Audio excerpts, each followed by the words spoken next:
Primero que todo, te agradecemos muchísimo tu generosidad, tu tiempo más cercano al Kairos que al Cronos.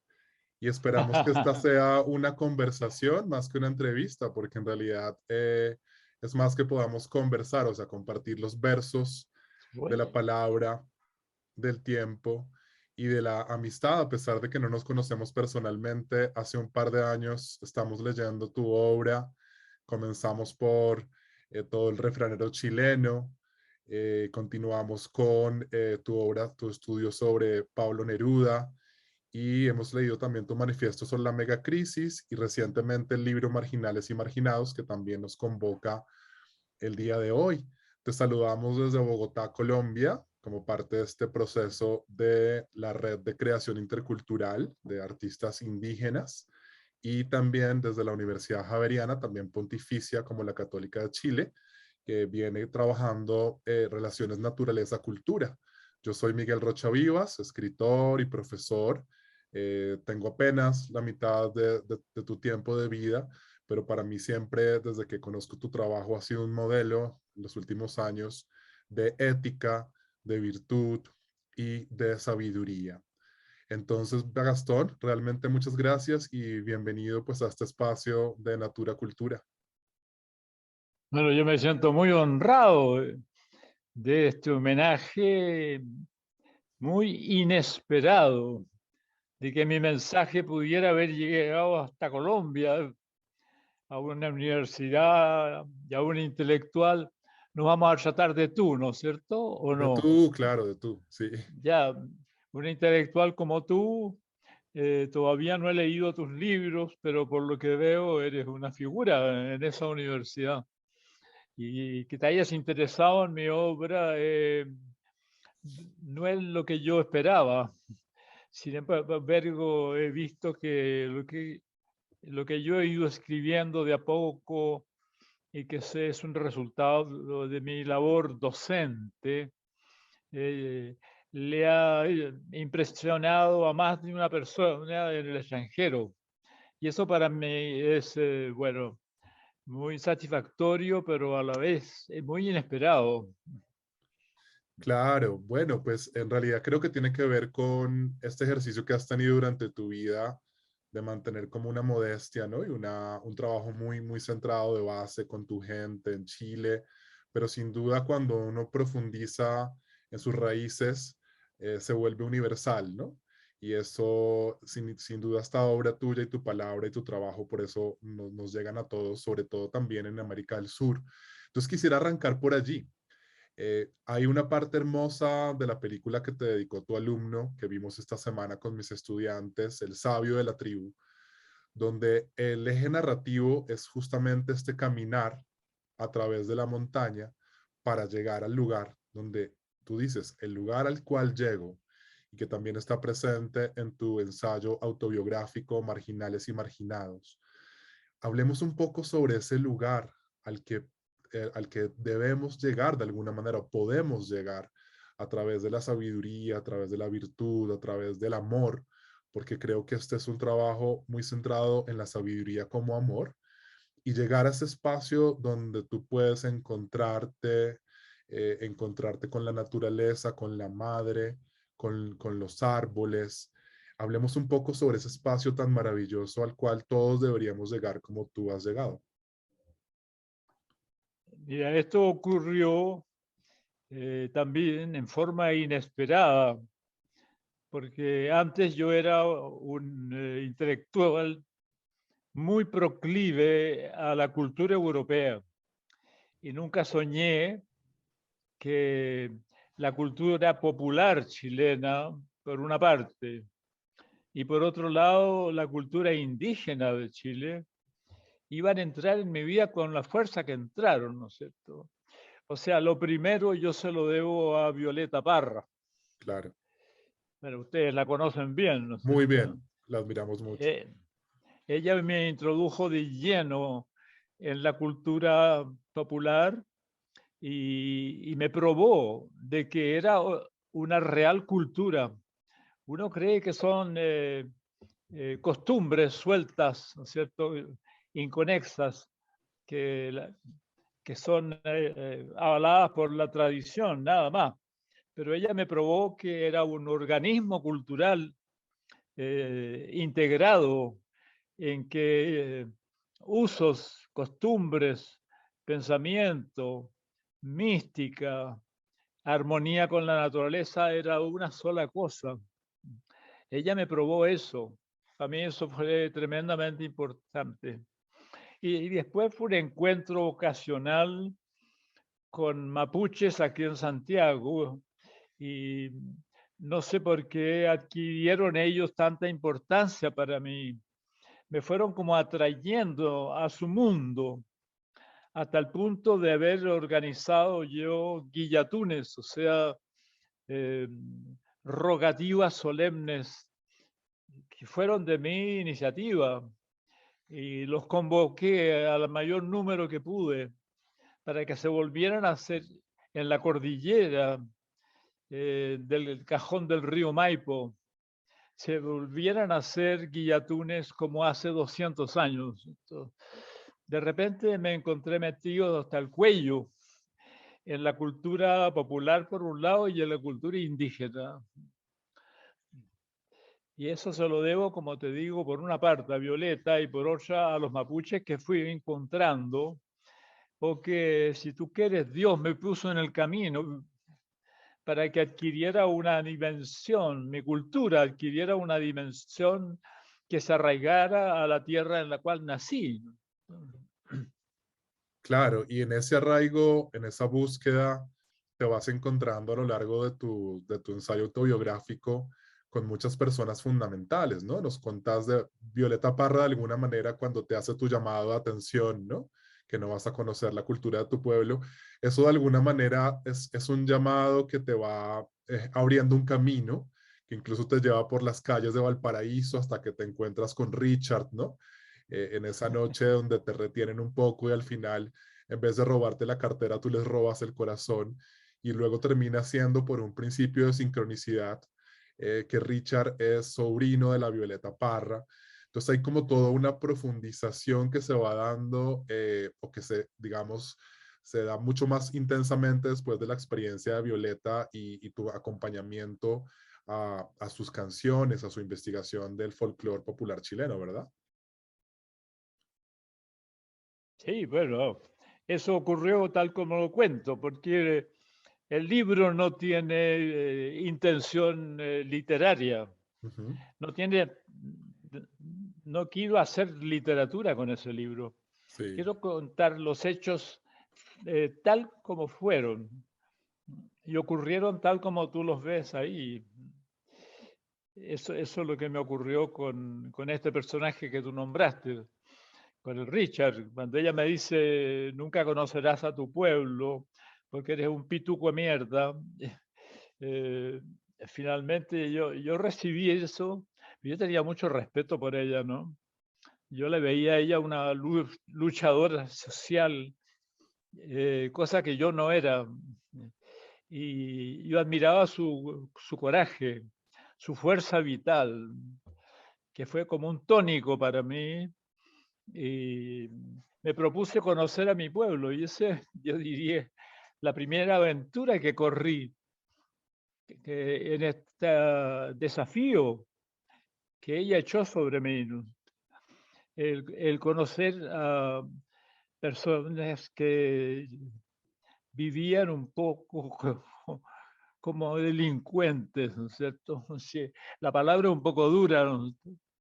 Pero que desde muy jóvenes se habían acostumbrado a... Era buena gente, ¿no? ellos no eran homicidas ni nada, que en el caso mío, que solo querían robarme la cartera, no querían matarme, ¿no? Eran, mira, lo que yo he observado últimamente, ¿no? En el mundo de la delincuencia, en esos tiempos existía un código de honor. Había una cierta caballería rusticana, citando a Mascagni, ¿no? Había una caballería rusticana y había un código de honor que se respetaba. Hoy día no.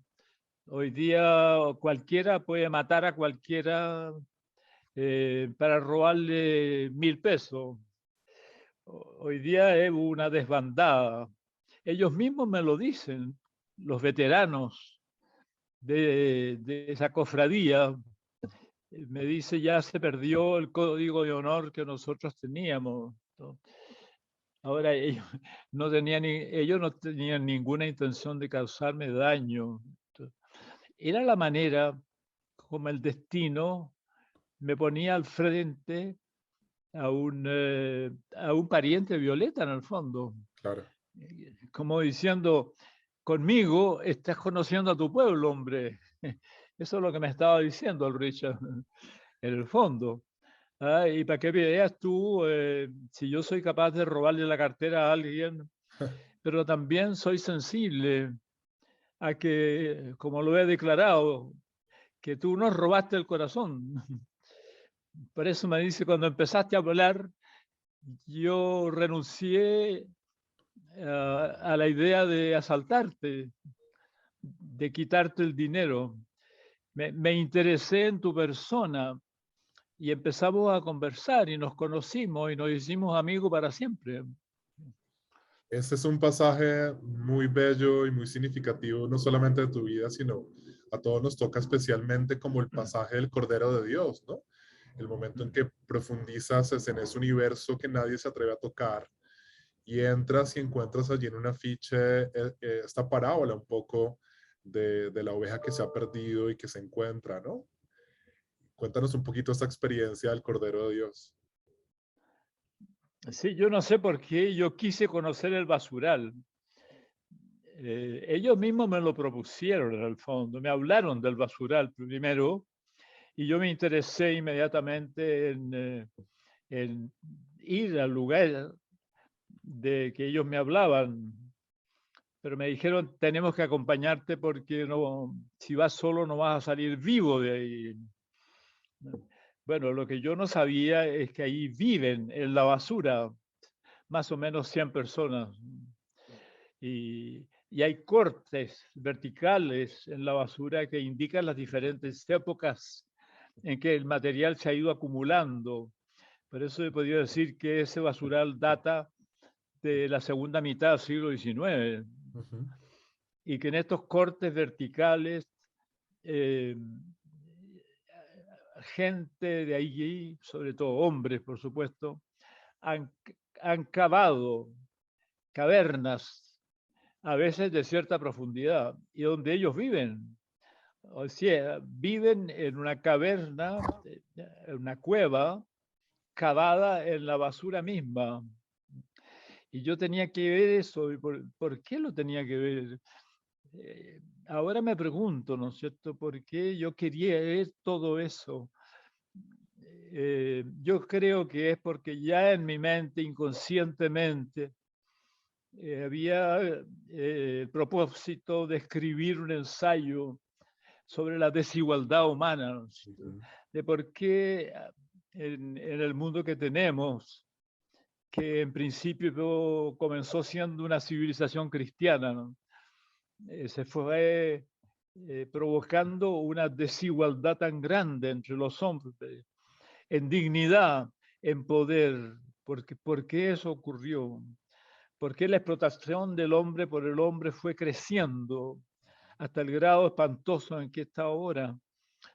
Y porque hay gente que llega al extremo de la miseria hasta vivir en una cueva abierta en una masa de basura. como ocurre en la India también. Exacto. Juan Pablo Rego me contó de que hay muchos basurales donde viven sobre 100.000 personas Sí, y que comen de la basura y que él lo ha visto con sus propios ojos. claro. Sí, Bueno, sí, yo tenía en mente, de forma inconsciente tal vez, el escribir un ensayo sobre eso partiendo de, de lo que la Biblia dice, de cómo se gestó este mundo eh, cuando entró el politeísmo, ¿cierto?, a adueñarse de todos los pueblos del Medio Oriente, antes de la vocación de Abraham, y cómo ahí se consolidó el dominio del hombre sobre el hombre, la explotación del hombre sobre el hombre, el imponerle al orden natural el diseño utilitario del hombre y cómo imponerle al colectivo psicológico también un diseño que solo era creado por los reyes absolutos. Ahí empezó todo, ahí empezó Occidente, el Sumer Akkad, ¿no es cierto? Y después Canaán, Babilonia, Egipto, Grecia, Roma, y así llamado Sacro Imperio, que tenía más de imperio que de sacro. exacto. Claro, yo quise conocer hasta dónde puede llegar la miseria humana. Sí.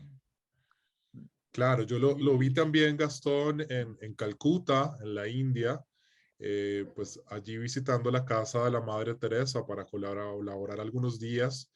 Sin duda, la experiencia de lo que tú llamas los marginados, ¿no? Que son estos millones de personas en el mundo, niños, muchos de ellos, que son obligados a vivir desde temprana edad en las calles, en una miseria inaudita, totalmente inhumano.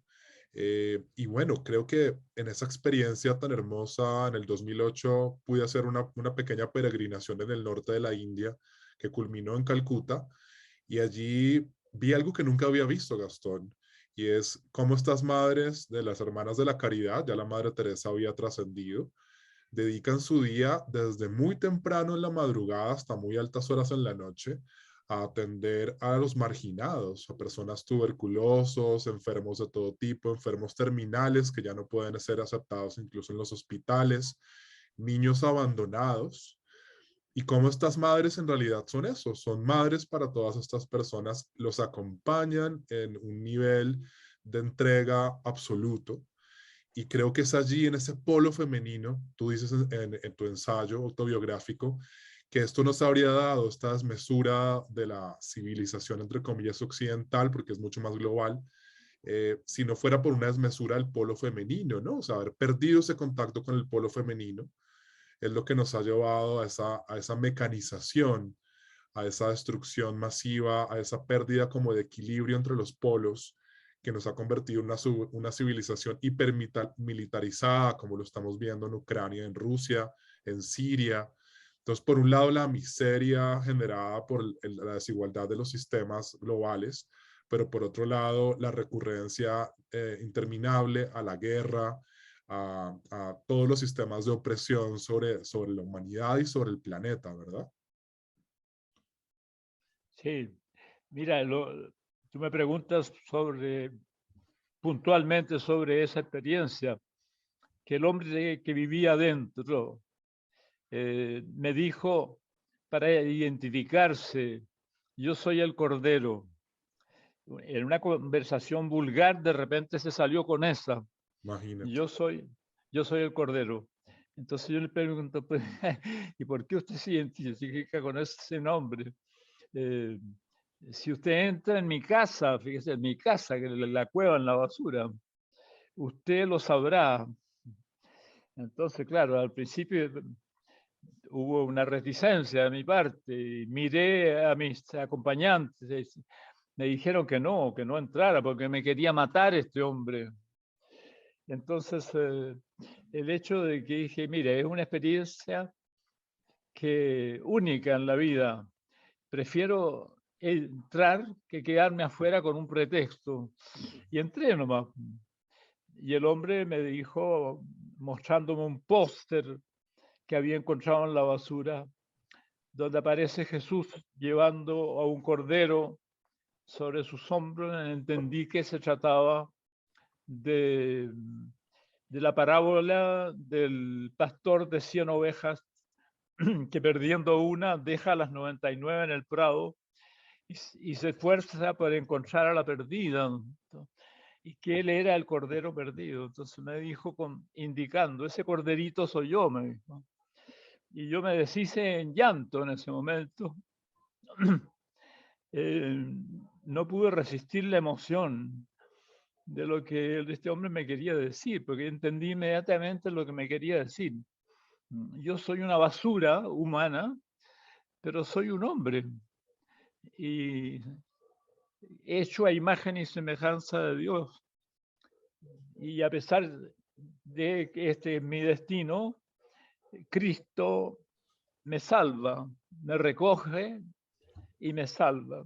Me dijo eso y lo comenté con mis acompañantes, uno de los cuales era evangélico, Sí. y me llegó a decir, este hombre es Dios que lo trajo a usted hoy día aquí, me dijo, para que usted oyera eso y que nosotros fuéramos testigos de lo que usted vivió.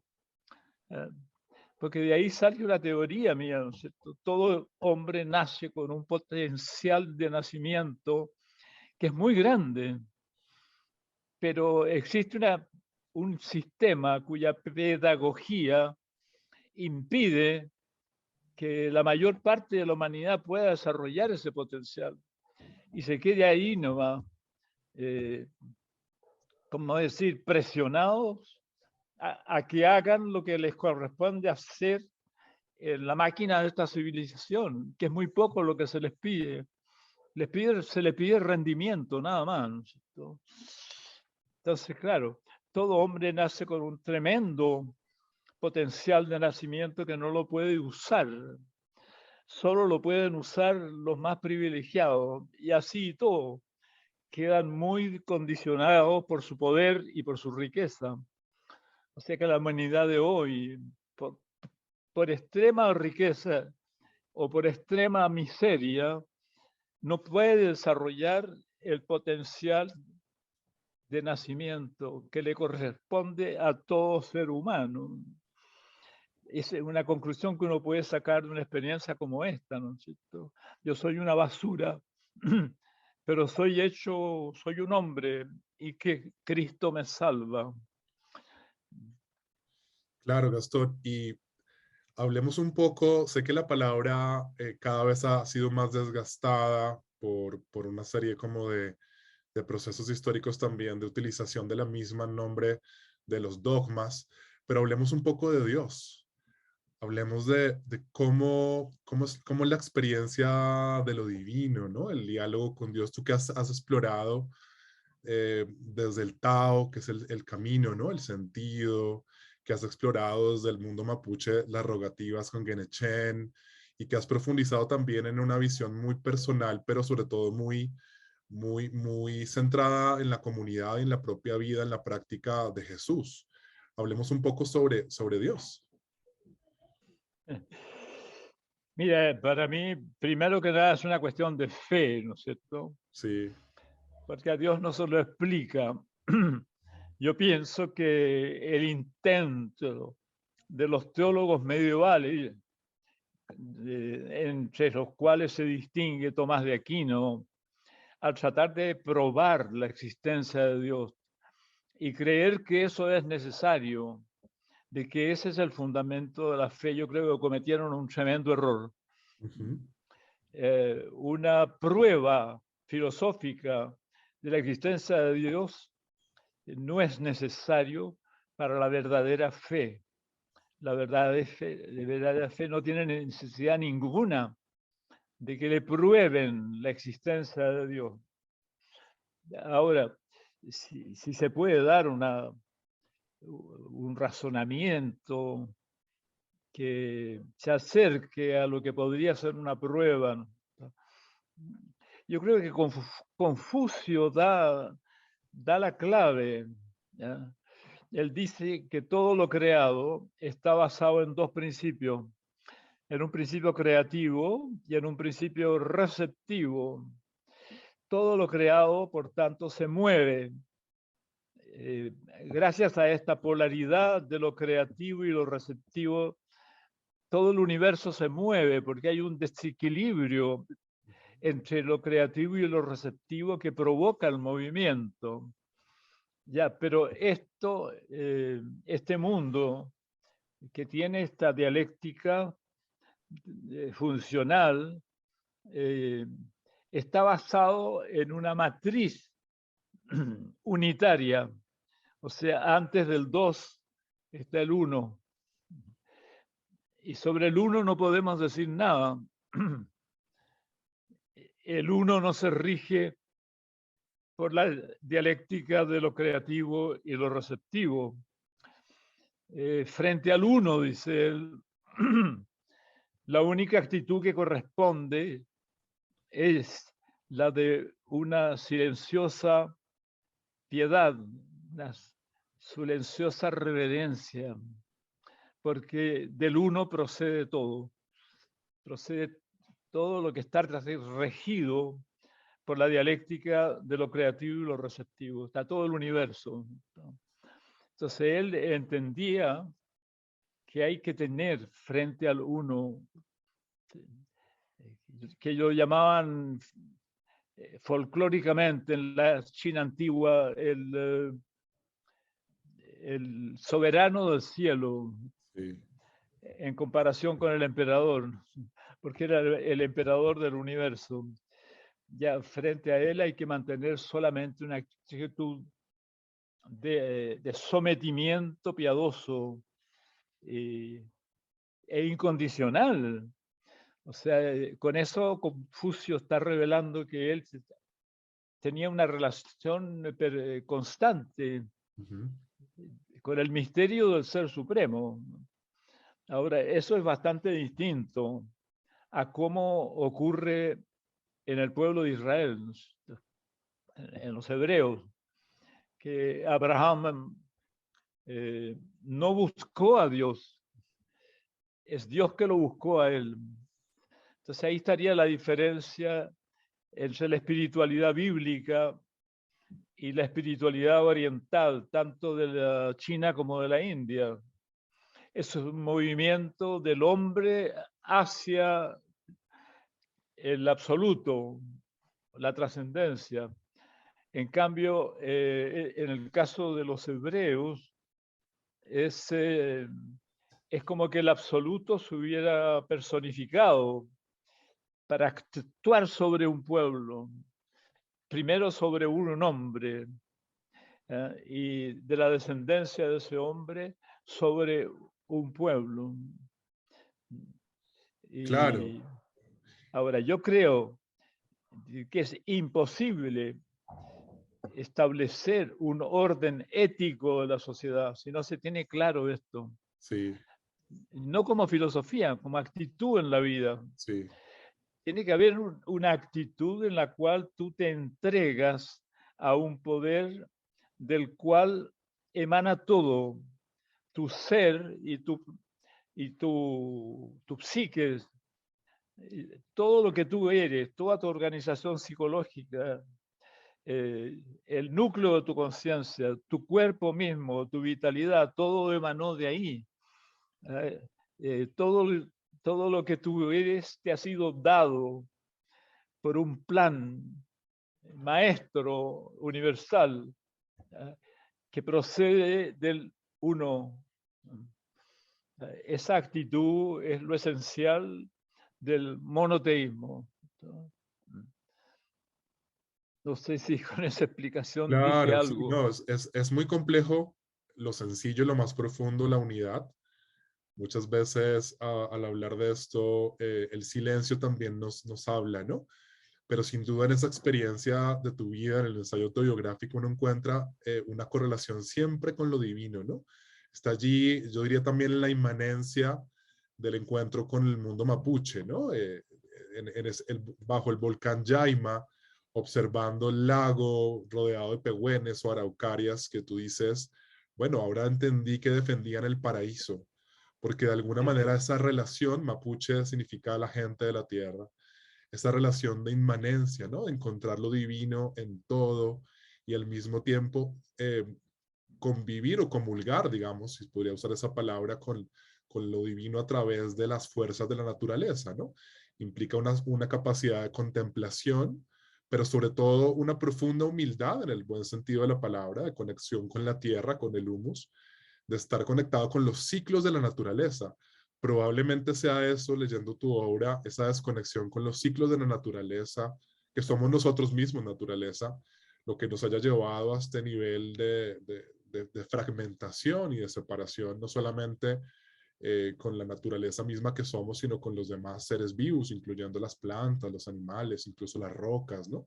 Entonces esa experiencia del libro, cuando tú estás allí en el territorio mapuche y llegas como a este estado tan profundo, es realmente maravillosa. Gracias. No sé si te diste cuenta que el libro tiene 40 errores. Eso me contaste ayer, sí, no se nota. Sí. Ojalá que no se note porque el corrector de pruebas se tomó muchas libertades y yo creo Sí, que echó a perder el libro desde el punto de vista del autor.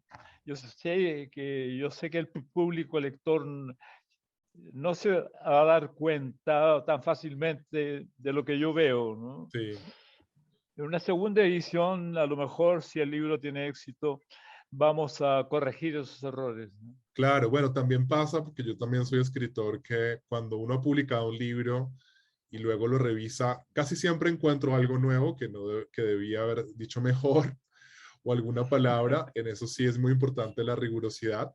Pero bueno, la ventaja de esto es que vas a tener la posibilidad de hacer una segunda edición y esperamos que el libro también llegue mucho más al público aquí en el norte de Sudamérica, en Ecuador, en Colombia, en Venezuela, porque yo lo pude adquirir porque hay una red ahora para pedir libros desde Chile, pero hace unos años no era tan fácil conseguir los libros de la Universidad Católica o libros publicados por el Ya. Licura Chihuahilaf, o era libros bastante complicados de conseguir. Ah. Bueno, hablamos de los marginados ya, ahora hablemos de los marginales, porque tú dices, hay hombres, así comienza el libro, hay hombres cuya estructura mental no encaja en la racionalidad que rige el orden imperante. Son seres hechos para otro orden, para otra verdad, que viven en un desajuste de la realidad. Tales son los marginales. Aquí hay una diferencia fundamental, ¿verdad? Porque si los marginados pasan por esa situación, por lo que implica socialmente su forzada marginación, por las condiciones de desequilibrio que hemos hablado previamente y que no son nuevas, los marginales es más por estructura y por lo que tú llamarías vocación. El libro entonces explica, tú dices en las primeras líneas, y en una profunda necesidad también muy personal, muy espiritual, pero también muy de nuestro tiempo, de buscar un mundo otro, ¿no? De buscar otro posible, ¿no? Y allí se siembra el libro y digamos esa búsqueda de la verdad, ¿no? Creo que eso es algo que es muy característico del peregrinaje que nos presenta el libro, ¿no? Esa búsqueda de la verdad, esa búsqueda de un lugar al que llego y que finalmente llegas allí, pero también como un libro profundamente honesto y muy personal, experiencias vividas, preguntas, apertura de reflexiones con personas que te has encontrado a lo largo de tu vida, pero sin duda creo que esta aclaración es muy importante, ¿no? La que nos haces desde el principio, la diferencia entre marginales y marginados. Sí, mira, los marginales nacen con una dimensión de más que no cabe en este mundo. Y me refiero yo muy especialmente a mi maestro, Lanza del Basto, Sí, porque los marginados viven en forma muy precaria. En que cambio, entre los marginales es una opción de vida, es gente dotada de ciertas facilidades que los otros no tienen. Por ejemplo, pertenecen a la clase alta, algunos viven muy bien porque son distinguidos profesionales, u otros porque han recibido una herencia, no sé, pero el caso de mi maestro es un hombre de la alta nobleza europea, tanto que descendía de los emperadores de Alemania, de la dinastía de los Hohenstaufen. En el fondo ese era su verdadero apellido. Y Federico II Hohenstaufen fue, ¿cómo se dice?, excomulgado por el Papa Gregorio IX, porque él pretendió atacar Roma y destronar al Papa con un ejército de moros que felices de atacar a la sede del cristianismo de esa época. Ya, pero este hombre hizo voto de pobreza, renunció a la propiedad de 2 castillos, uno en Sicilia y otro en Florencia. Entregó todo lo que tenía a su familia y se transformó en peregrino. Ahora tenía la facha de un emperador. Era, diría yo, de la más alta nobleza europea, muy superior incluso a los Windsor de Inglaterra. Sin embargo, era un mendigo, era un peregrino mendigo que comía de lo que encontraba en el camino, de lo que querían dar. Hizo la proeza de irse a pie a la India, a ponerse bajo las órdenes de Gandhi para sus grandes luchas no violentas. Y Gandhi lo recibió muy bien, por supuesto. Y ahí tiene un caso de un marginal. Entonces, lo que él pensaba que la sociedad debiera ser, él lo realiza en una experiencia pequeña, al alcance de sus posibilidades, fundando comunidades donde todo se comparte, donde nadie tiene un estatus privilegiado sobre otros. Esa fue su solución. Porque yo pienso que cuando uno pertenece a la cultura alternativa, por así llamarla, lo mejor es no salir a la calle con un letrero a protestar, sino que realizar lo que uno desearía para el colectivo, realizarlo en pequeña escala con gente que piensa como uno. Y eso en el mundo de hoy es una experiencia que se ha ido multiplicando enormemente, tanto que después de un estudio sociológico que la doctora Lola Hoffman conocía muy bien, Sí. se llegó a la conclusión que sería como el 15% de la humanidad. Ya ha hecho ese cambio.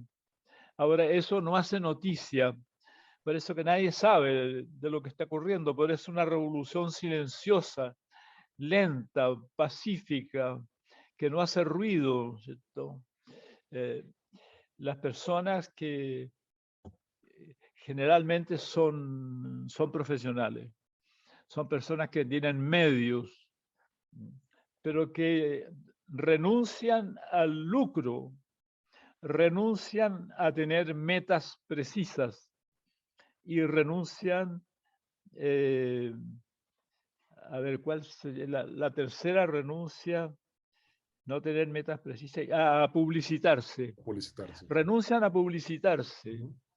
Y se hizo un congreso en Toronto, Sí. financiado por un gran empresario, en el cual, en ese congreso, se reunieron 500 personas procedentes de muchos países que habían hecho esta experiencia ya.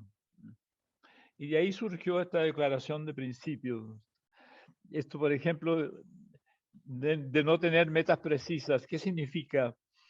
Significa, démosle a la vida la oportunidad de manifestar por sí misma hacia dónde quiere ir. Exacto. y renunciemos a planificarlo todo, ¿no es cierto? Ya, esa es una experiencia que en este mundo, en el momento, está viva y se está multiplicando lentamente. Es probable que las primeras comunidades que fundó el apóstol Pablo en Grecia, eh, muy pocas personas estuvieran informadas de este fenómeno, pero ese fenómeno creció al punto de que todo el imperio romano se llenó de comunidades, al punto que los emperadores tuvieron que reconocer de que esa espiritualidad estaba reemplazando a los antiguos dioses. Y ellos se bautizaron y finalmente terminaron declarando el cristianismo religión oficial del Imperio Romano, Ajá. que había perseguido a muerte a los cristianos, ¿no es cierto? Ya, eso es lo que está ocurriendo con los marginales, no los marginados. Los marginados están forzados a vivir en la marginalidad. Sí, Los marginales han tomado la opción de ser tales. claro. Ahora que mencionaste también a tu maestra Lola Hoffman, recuerdo que en el Perú escuché que José María Arguedas, el famoso escritor quechua peruano, había consultado varias veces con la doctora Lola Hoffman en Chile. Uno se pregunta la experiencia de un José María Arguedas, de Violeta Parra, ¿no? De ser lo que tú llamas como símbolos del alma nacional, ¿no? Esas fuerzas como del inconsciente colectivo que de alguna manera ahondaron en lo que llamaría Arguedas unos ríos profundos, ¿no? En un momento en el cual estábamos perdiendo a un ritmo acelerado la sabiduría popular, ¿no? Entonces, ¿en qué medida figuras como Arguedas, como Violeta Parra y otros tantos son marginales que han llegado por razones personales, pero también colectivas, a un final que muchos ven como trágico, pero que en realidad también es simbólico de, pues, de la pérdida que ha sido el desgaste sucesivo también de nuestros saberes populares?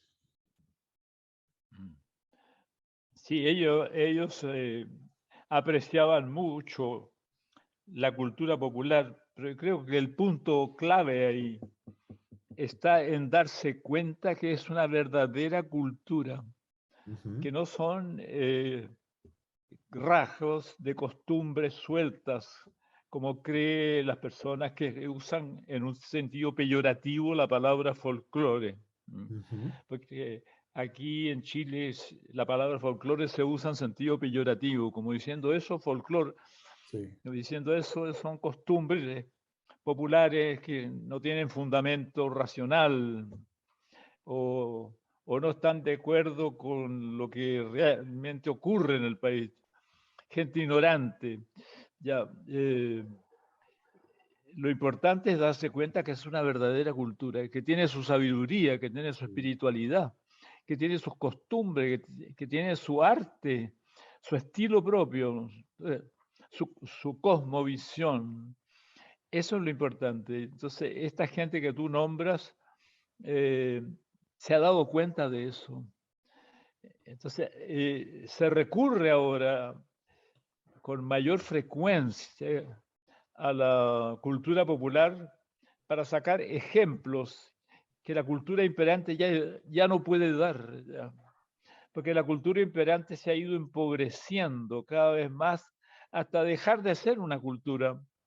Yo opino que lo que tenemos ya no es una cultura, es un constructo puramente económico y tecnológico y político que de por sí no es una cultura, no tiene las características del humanismo propio de una cultura.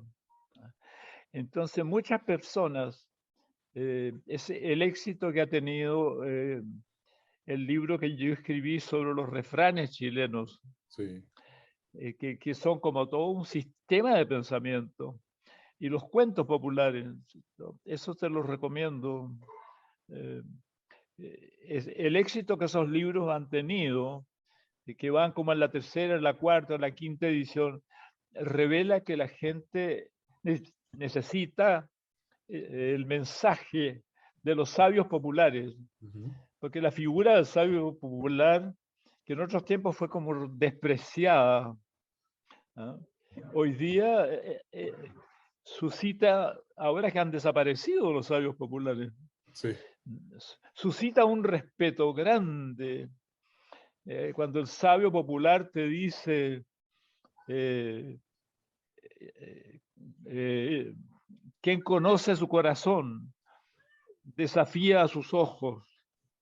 Por ejemplo, cuando te dice eso, para muchas personas eso tiene una tremenda importancia. Yo le constataba a mis alumnos en la universidad ese tipo de afirmaciones. ¿Ah? O el ojo verá bien cuando la mente no mire por él. Pero ahí está toda la psicología moderna. ujú, Los alumnos han quedado pero tremendamente admirados del límite, de los límites a los cuales pudo llegar la sabiduría popular de ese tiempo. Ahora es posible que esos refranes tengan un origen europeo, pero no importa, no importa. Ajá, estuvieron vigentes desde el siglo XVII en Chile, claro. en el pueblo chileno. ¿Cierto? Bueno, y hay una gran coincidencia con Colombia, porque finalmente tenemos unas raíces compartidas, ¿no? Aunque hay diferencias, pero hay unas raíces compartidas que son más. Aquí tenemos, de hecho, tu libro de sabiduría chilena de tradición oral, y le hemos estado también leyendo con mis estudiantes, pues yo siempre les digo, bueno, vamos a leer este libro y también de los cuentos, pero hagan ustedes el ejercicio de preguntarle o de recordar también a su familia esos refranes, esos dichos, ¿no? Y de alguna manera no buscar siempre afuera, ¿no? No buscar, no tenemos que ir a la India o a Europa o a otros países para encontrarlo, sino que muchas veces está también, está sobre todo en nuestras propias familias, solo que no hemos tenido tal vez el coraje, porque requiere valor y paciencia y tiempo para poder profundizar.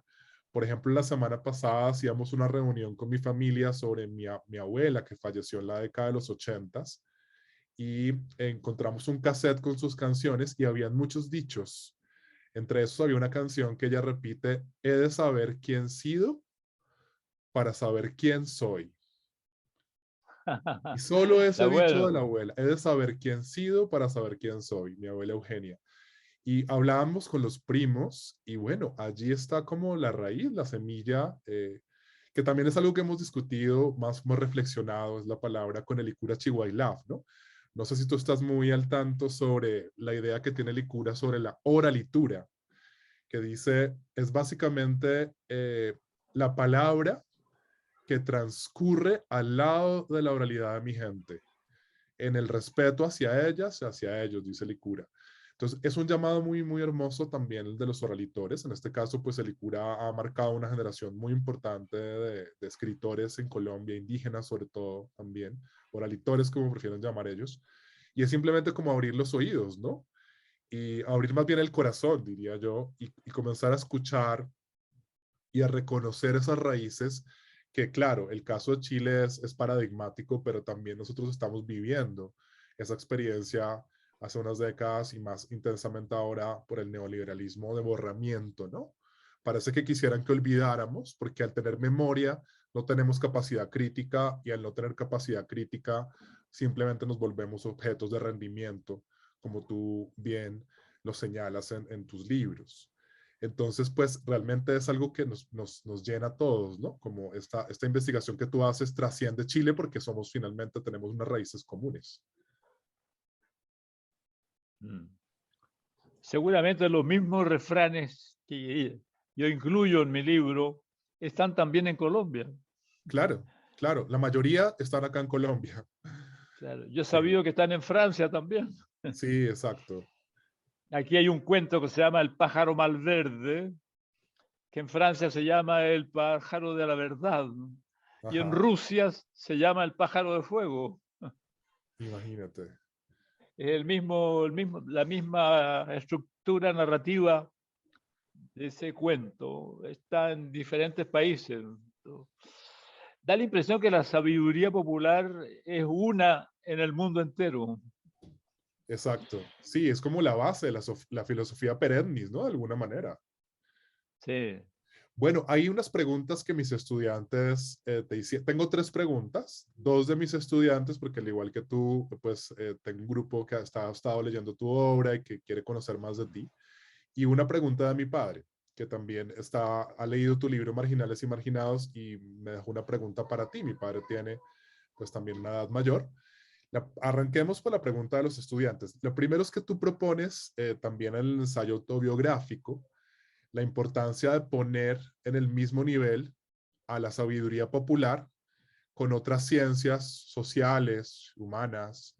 Y la pregunta que hace la estudiante es, ¿en qué medida podemos hacer que la academia deje entrar la sabiduría popular, pero sin ponerse por encima de ella? O sea, sin convertirla nuevamente como un objeto de estudio, sino que pueda estar realmente como haciendo un diálogo horizontal, las sabidurías populares, los saberes, con el conocimiento académico, que ya sabemos que de por sí es un poco arrogante en su misma base, ¿no?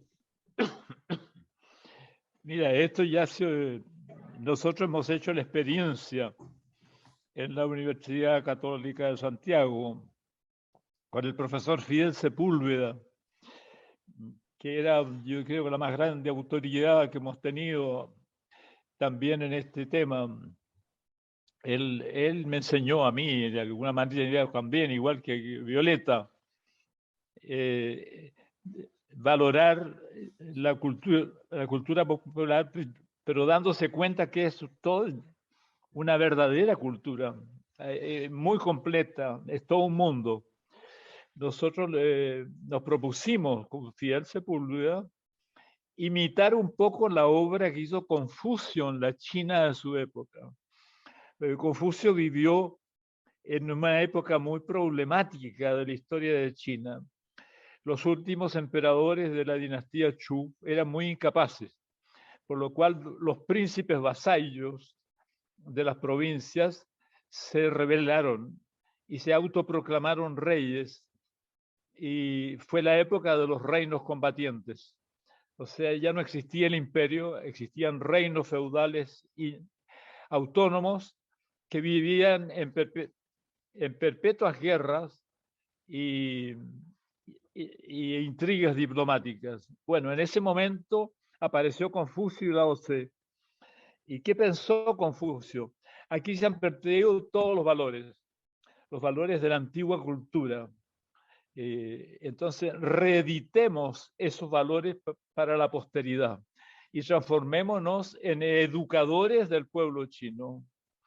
Entonces, hizo una investigación gigantesca Confucio y Lao Tse, recopilando la vieja tradición. Ahora, lo interesante es esto, sobre todo en el caso de Lao Tse, que se recopiló casi en igualdad de condiciones lo que se había recogido de la tradición popular como lo que se existía en el nivel más alto de la cultura ilustrada.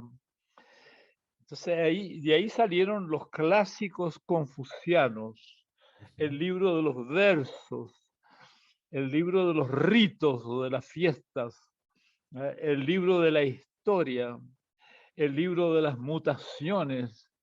Entonces yo le propuse a Fidel Sepúlveda, hagamos lo mismo nosotros. Recojamos toda esta tradición porque en Chile hemos perdido los valores ancestrales que convirtieron, que hicieron de esta nación una verdadera cultura humana. Y editemos los clásicos de la cultura chilena, Sí. el libro de los refranes, el libro de los cuentos, el libro de los versos, que un historiador haga el libro de la historia también, que extracte de la historia de Chile los episodios que sean más significativos y útiles de estudiar, donde se vean que están claramente vigentes los valores éticos, espirituales ancestrales. Eso lo hicimos, hablamos con los rectores y ellos estuvieron muy de acuerdo de que estas disciplinas formaran parte del complejo de disciplinas humanísticas de la universidad en una igualdad horizontal, como tú dices, con la psicología, la sociología, la historia, en fin, todas las disciplinas humanísticas, filosofía. Por ejemplo, filosofía ya creó una cátedra en que hay un paralelismo entre el refranero chileno y la ética de Aristóteles, por ejemplo.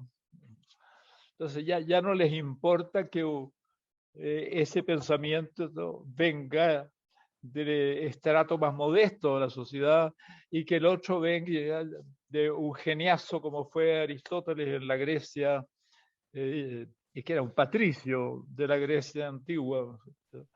Ese es el esfuerzo que hemos hecho con el camarada Fidel Sepúlveda, que desgraciadamente se fue de este mundo, habiendo dejado dos de sus clásicos, el libro de los cuentos y el libro del canto a lo poeta. ¿Eh?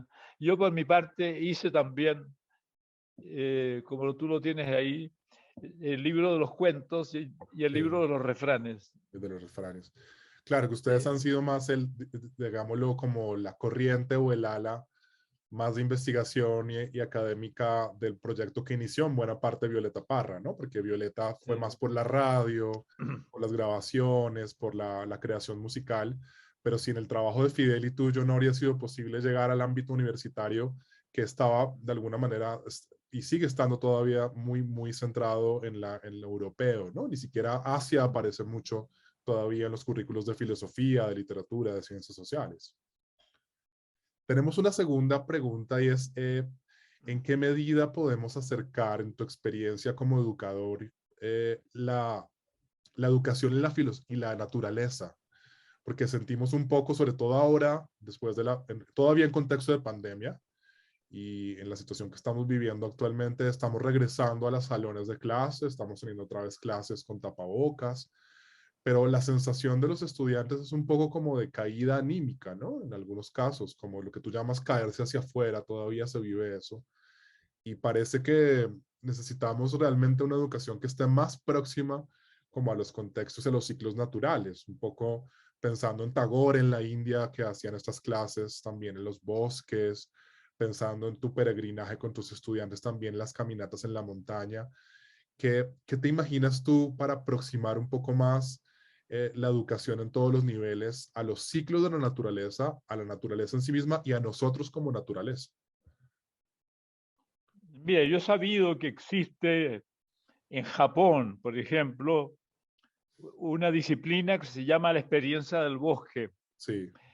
y que en ciertas empresas, cuando se va a tomar a un nuevo funcionario, le exigen que tenga un cierto tiempo de experiencia del bosque acreditada. Por ejemplo, porque consideran que eso es una terapia de saneamiento mental. Ujú. Eso ya está funcionando en Japón. Bueno, aquí en Chile, dos nietos míos se han dedicado a eso. Ah, qué bello. Uno se recibió en filosofía y el otro se recibió de arquitecto, pero ninguno ejerció la profesión para la cual se preparó, sino que uno se transformó en guía de montaña, ¿ah?, y el otro justamente sigue la experiencia del bosque, y le puso un nombre a su práctica, a su disciplina. Nativos, se llama así. Es una organización que se llama Nativos, que realizan sus experiencias en la Patagonia, donde aún existe el Chile virgen, el Chile no intervenido por la industria, ¿ah?, y ha tenido un éxito tremendo. Él pensó que su padre tenía una buena situación y que podía tener los medios para adquirir un fundo de grandes proporciones en la Patagonia. Entonces consideró que ese privilegio de él era injusto y que él tenía que compartirlo con jóvenes que jamás van a tener la oportunidad de, de tener esa experiencia con la naturaleza. Entonces, ideó este programa, este proyecto, y fue primero a las poblaciones a hablar con los dirigentes de las juntas de vecinos, a proponerles que un cierto número de jóvenes pudieran ser llevados a, a esta organización en la Patagonia y que vivieran esa experiencia por lo menos durante unos 15 días. Ujú, ujú. Bueno, y fue aceptada inmediatamente y jóvenes que viven en poblaciones que incluso no tienen trabajo, fueron con él y vivieron esta experiencia en que es como un poco ser autárquico, descubrir por sí mismo cómo sobrevivir en ese medio. ¿Eh? Entonces fue una experiencia, por un lado, práctica, ¿ya? Y por otro lado, espiritual, porque tenía toda una parte, esta experiencia tenía toda una parte teórica en la cual se les explicaba a los alumnos de que el hombre se ha ido separando de la naturaleza y que ellos en ese momento están realizando una experiencia de acercamiento. Ahora, no hay una receta para esto, Ujú, ujú. sino que el solo hecho de estar ahí, Sí. trabajar ahí, hacer el fuego, alimentarse ahí, ¿eh? Dormir ahí, despertar en la mañana, oír los ruidos, los pájaros, los gritos de los animales o los ruidos de los follajes, eh, experimentar el frío o el calor o el rumor del viento, eso va formando a otra persona. A la larga, cuando el hombre, después de 15 días, sale de ahí, siente que es otra persona. Y este es el testimonio que todos han dado. Esto se ha ido perfeccionando al punto que una ONG se interesó en financiar los traslados de estos jóvenes a ese lugar. eh, y bueno, hay que ir en avión hasta Coyhaique, Sí. y de Coyhaique son 4 horas en un en vehículo al lugar donde se realiza esta experiencia. Y esto ha cundido. Ahora sabemos que en Brasil hay 4 o 5 experiencias parecidas. Claro. Bueno, y lo de Japón es muy importante Lo de Japón porque es muy importante. Claro, hay más de 80 centros ellos lo llaman el Shinrin-yoku, los baños de bosque. En Corea también se ha incorporado, incluso centros no solamente terapéuticos, sino medicina, medicina de bosque. Y se ha ampliado ya a la escala global. Australia, Finlandia, que es un país que tiene muchos bosques, obviamente Norteamérica. Justamente estuvimos el año pasado en nuestro seminario del bosque. Espero que esta conversación la podamos replicar en el nuevo seminario del bosque, hablando con los guías de terapia forestal. Y lo que sí hay es una gran diferencia entre el norte y el sur, ¿no? Porque los países de América del Sur y en África, parte del sudeste asiático, tenemos muchos espacios donde podríamos aprovechar para estas terapias forestales, para estas medicinas de naturaleza, pero todavía esa separación social, esas jerarquías y diferencias sociales de lo que tú llamas los marginados, impiden que muchas personas tengan acceso a los espacios de naturaleza. Muchos de los bosques, de los lagos, de los ríos, de los espacios más bellos y más en parte intocados son controlados por empresas o por personas, ¿no? Las personas no tienen acceso general a estos espacios. Entonces, acá en Colombia apenas tenemos, que yo conozca, 3 guías de terapia forestal. Y el gran reto es en qué medida nuestras ciudades pueden también volverse más espacios verdes, porque mira que una experiencia que tuvimos acá, Bogotá es una ciudad tan grande como Santiago, también muy poluta y con mucha contaminación, sobre todo auditiva. Y en la primera etapa de la pandemia, los primeros meses del 2020, mientras tú escribías tu ensayo autobiográfico, la ciudad se detuvo, como muchas ciudades del mundo. No teníamos aviones, no teníamos autos, a duras penas las bicicletas y las personas que podían salir a caminar. Y se descubrió como todo un universo de naturaleza que está en la ciudad, que es el sonido de las aves, el sonido de los animales, nuestra propia respiración, como una dimensión sonora. Y fue como claro darse cuenta que esa separación entre ciudad y naturaleza realmente no existe. Hay una imposición de unos sistemas pues globales que digamos que han asfixiado también la Tierra, pero uno de los aprendizajes de la pandemia, como dirías tú, fue ese justamente, como volver a escuchar cómo respira la Tierra debajo de la ciudad. Entonces, ¿en qué medida podríamos, yo creo, también complementando esta experiencia tan hermosa de tus nietos, volver también en los espacios más cercanos a las ciudades o en las mismas ciudades a reconocer la naturaleza, pues primero que todo en nosotros, pero también en los espacios más cercanos? Yo creo que parte de nuestra pobreza e incluso parte de nuestra miseria está justamente en esa separación. Sí. Tenemos una última pregunta que viene de mi padre, que ha estado leyendo tu libro y bueno, él tiene 10 años menos que tú, pero te pregunta algo pues desde el corazón y dice, Gastón, ¿cómo hacer para llegar a los 95 años tan lúcido? ¿Cómo hacer para vivir una vida tan plena y tan lúcido y estar, sí, con tanta plenitud de pensamiento, de obra, de vida, de experiencia? Esa es la pregunta de mi padre. Mira, yo no sé si soy tan lúcido. De repente sospecho que soy un poco obsesionado por ciertos temas, Sí, pero mira, yo creo que es la meditación lo que contribuye a que la mente no se vaya atrofiando lentamente, ¿no? Porque hay personas que no tienen Alzheimer, pero a partir de cierta edad quedan fijos en un discurso que lo repiten siempre igual. Entonces, tú no entiendes que ya eso se cristalizó y que esa mente no tiene capacidad no tiene apertura a la verdad o a experiencias nuevas. ¿Ya?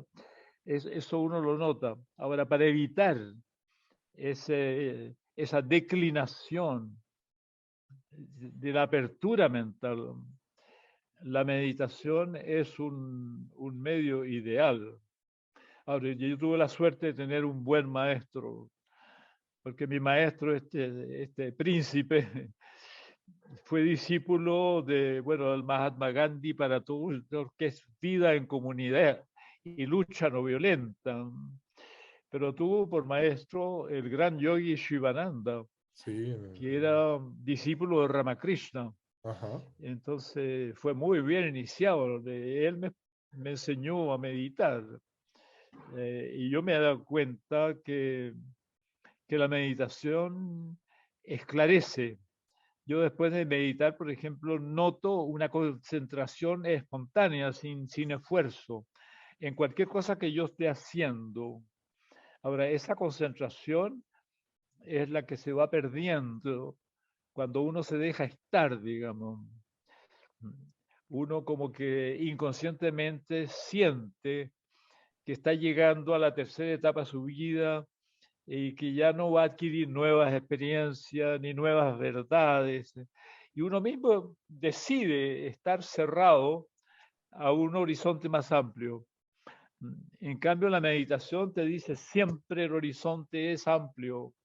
El horizonte nunca se cierra si tú no quieres. Ahora, ¿cómo se medita? Ahí está el problema.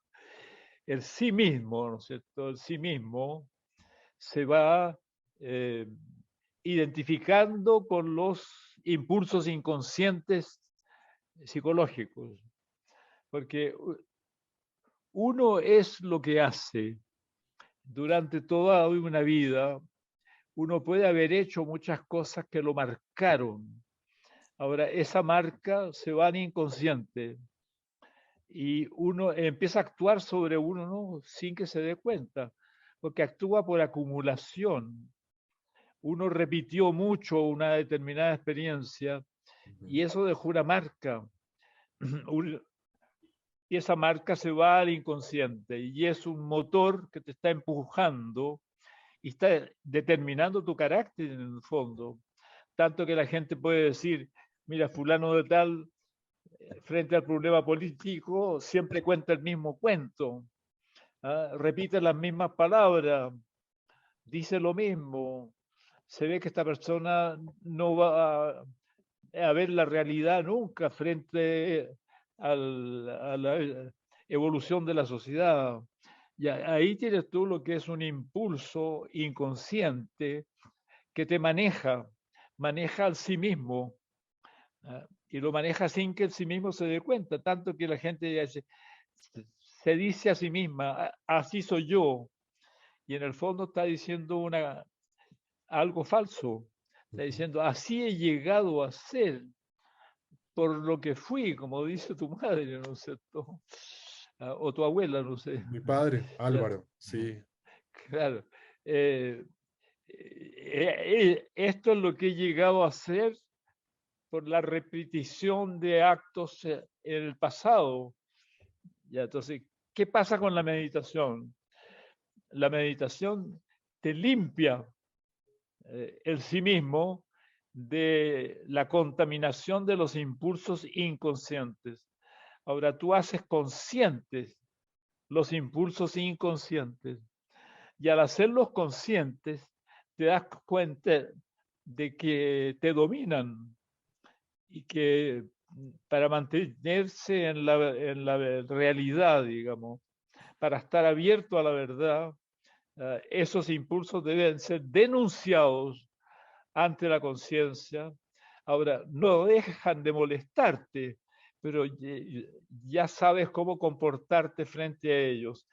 Frente a esos impulsos, tú sabes que no son la verdad, que es una mala costumbre que adquiriste por repetición de actos del pasado. Entonces, este cuidado que uno tiene de qué es lo que le viene a la mente, uno debe revisarlo. Por tanto, de ahí surge la, la verdad de que la sabiduría tiene por raíz el conocimiento de sí mismo. Tú, al conocerte a sí mismo, conoces cuáles son los impulsos inconscientes que te cierran el horizonte para ver la verdad. ¿No?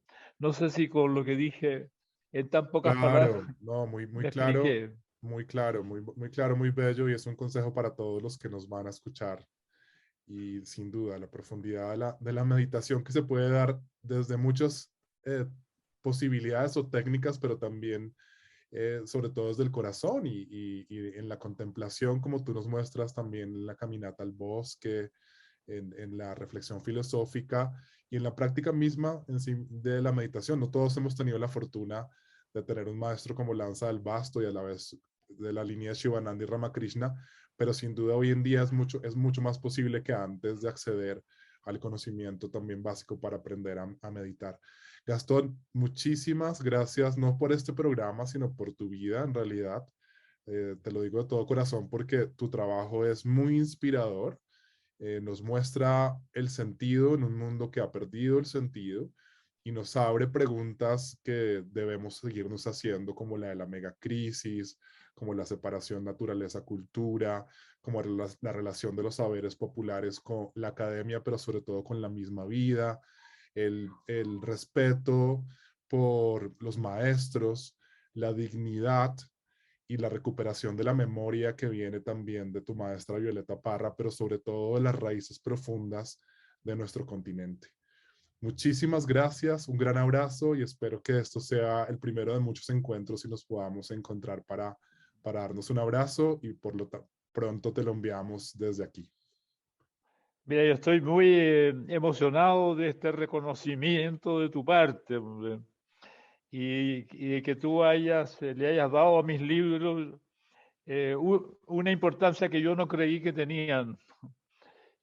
Yo creí que eran, bueno, lo que yo he pensado y que lo he publicado en, en mi labor docente, en el fondo, para beneficiar a mis alumnos, para que tengan un referente de todo lo que yo les he enseñado, pero no pensé que tuvieran el alcance que tienen y, y que tú me das un testimonio de ese alcance. Bueno, estoy feliz de haberte conocido y muy agradecido de tu generosidad, de tu apertura frente al mensaje de este viejo que se está despidiendo de la vida ya. Gastón, que nos estás llenando de vida porque la vida siempre continúa. Eso está allí, está en los libros, está en el diálogo y está en el corazón, está en el espíritu. Así que de verdad, muchas, muchas gracias y realmente no te asombres por el alcance que ha tenido tus libros en nuestras clases aquí en Colombia, porque realmente es el inicio de un alcance mucho mayor, sin duda. Es quizás solo un testimonio de la universalidad también de tu trabajo de toda la vida. Muchísimas gracias, un gran abrazo. Mira, te anuncio Sí. de que lo que va a salir publicado muy luego es un comentario mío del libro de las mutaciones de Confucio. Ah, qué maravilla. Ya, ese va a salir. Es el primer comentario que se hace en Chile, Ah, porque qué maravilla. la doctora Hoffman hizo nada más que una traducción, Sí, muy claro, buena, claro, excelente al claro. castellano, pero un comentario así de la filosofía del libro todavía no se había hecho. Ese libro lo va a publicar la Universidad Católica de aquí a un mes, digamos. Y enseguida está un ensayo sobre que lleva el siguiente título, Ventura y desgracia del Homo sapiens, que es un comentario de los 3 primeros capítulos del Génesis, pero no solo desde el punto de vista teológico, sino también de lo que la antropología moderna ha, ha descubierto como cuáles deberían ser las características de la sociedad paleolítica que dieron base para todos los mitos del paraíso que han existido. Ese sería el ensayo siguiente. Ya está listo ya. No, qué maravilla. Pues de nuestra parte nos encantaría colaborar en que se pueda presentar, que pueda llegar acá a Colombia, que se pueda difundir mucho más. Y es una sincronicidad muy particular porque esta mañana estuve tentado a retomar el libro Las Mutaciones para consultar sobre esta conversación contigo. Pero algo en mi interior me dijo que lo mejor era quedarme quieto, sentarme a meditar un rato y más bien disponerme para que pudiéramos tener una conversación fluida. Pero sin duda el libro Las Mutaciones es uno de esos libros maravillosos. Nosotros solemos leer la versión de Richard Wilhelm acá en Colombia. Sabemos que existe la de Lola Hoffman.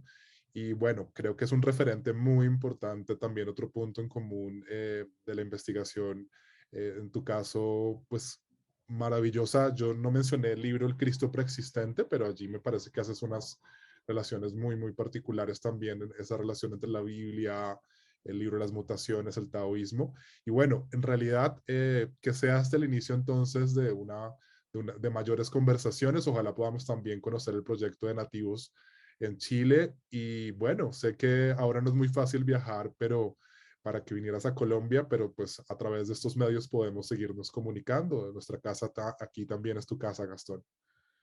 Bien, pues. Un abrazo. Un abrazo.